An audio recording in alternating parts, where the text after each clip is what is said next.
Good morning dear students. आज मैं आपके लिए लेकर आया हूँ टॉपिक आर्टिकल का सेकंड पार्ट फर्स्ट में मैंने बताया था कि article are of two types, definite article और इनडेफिनेट आर्टिकल, जिनमें आर्टिकल अपने टोटल तीन है, ए एन और द। ए एन अपना इनडेफिनेट आर्टिकल है और जो द है टी एच ई है, जो वो अपना डेफिनेट आर्टिकल है। द के बारे में, जो डेफिनेट आर्टिकल है उसके बारे में मैंने पार्ट फर्स्ट में विस्तार से बताया था, और आज मैं आपको बताना चाहूँगा इंडेफिनेट आर्टिकल के बारे में, जो कि ए और एन है। प्यारे बच्चों, जैसे ए और एन का यूज हमारा टोटली साउंड के ऊपर डिपेंड करता है।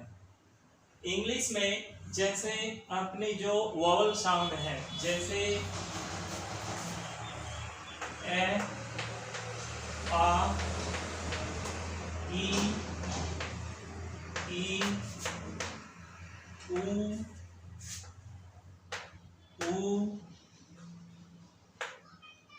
ए,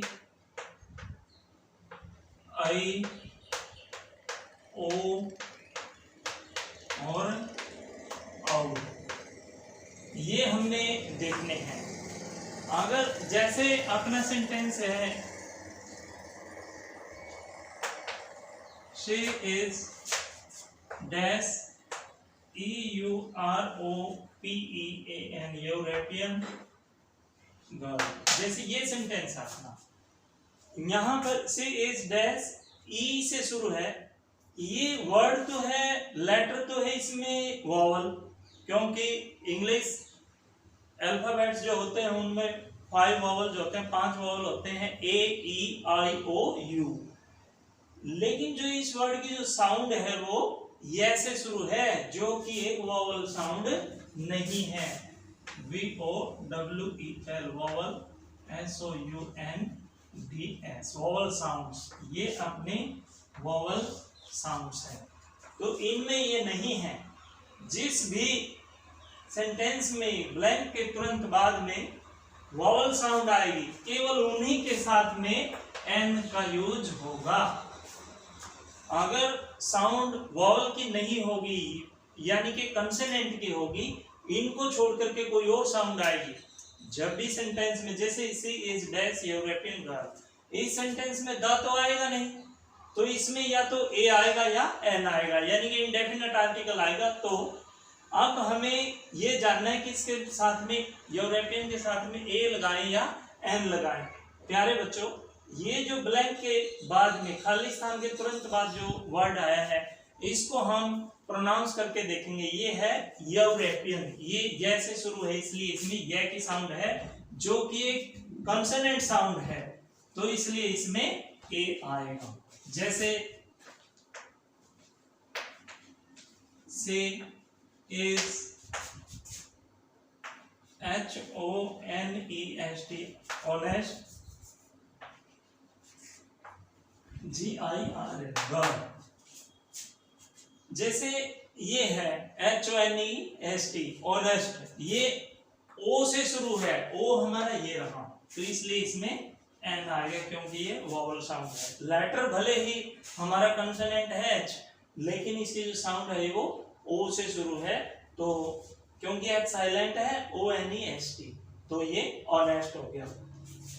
फिर आगे है ही इज डैश MLA, जैसे ये है एम, ए से शुरू है, इससे शुरू है इसकी एम, तो इसलिए इसमें एन का यूज होगा। जैसे आगे है हमारा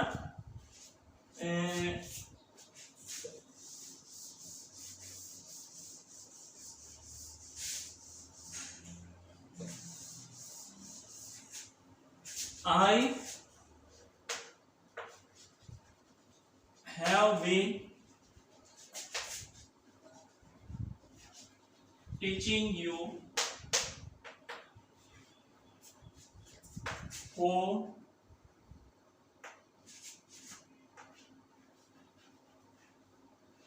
half HOUR। देखो बच्चों, I have been teaching you for half days hour। तो ये जो इसका जो प्रोनाउंसिएशन है, उच्चारण है, जो आउ से शुरू है, आउ, तो इसलिए आ जो है वो एक वॉवल साउंड है, इसलिए इसमें एन आ जाएगा। फॉर हाफ एन आउ। तो ये इस प्रकार था। अब जैसे आई हैव डॉल, ये है जैसे आई हैव डैश डॉल, तो यहां पर इसमें ए आ जाएगा, क्योंकि जो ये साउंड है ये ड से शुरू है और ड एक कंसोनेंट साउंड है, इसलिए इसमें ए का यूज हुआ। और जैसे और है सेंटेंस इसके, जैसे एचडीओ वाला है, जैसे ही इज,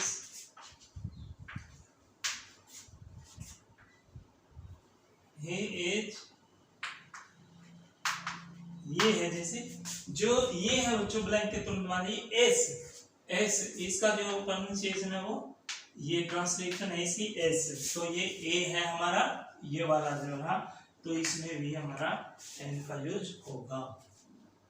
तो बच्चों ये इस प्रकार से हमारा जो ए और एन का यूज था, ये टोटली हमारा साउंड्स के ऊपर डिपेंड करता है।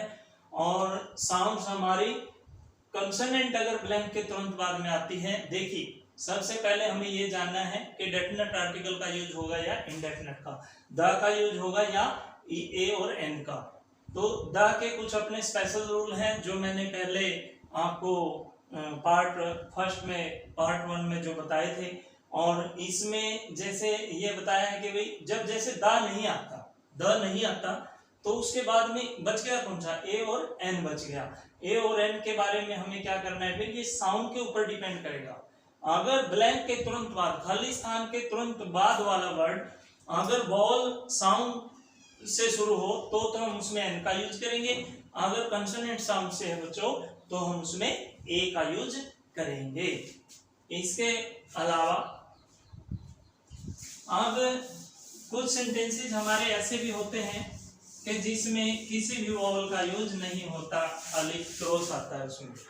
पेपर में लिखा हुआ भी होता है कि fill in the blanks with the help of appropriate articles wherever necessary, भी जहां भी जरूरी है वहां हमने यूज करना है। जैसे दिस टेबल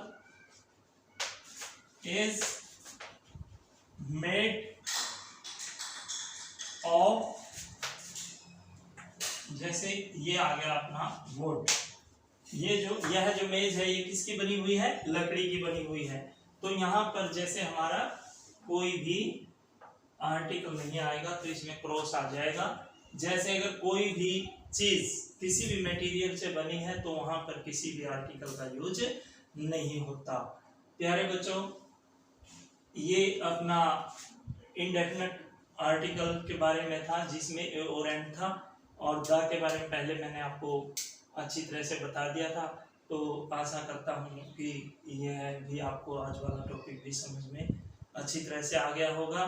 अगर आपको ये टॉपिक अच्छा लगे, सही तरह से समझ में आए, तो इसको लाइक करना, शेयर करना और सब्सक्राइब करना ना भूलें, और कमेंट भी करें। धन्यवाद।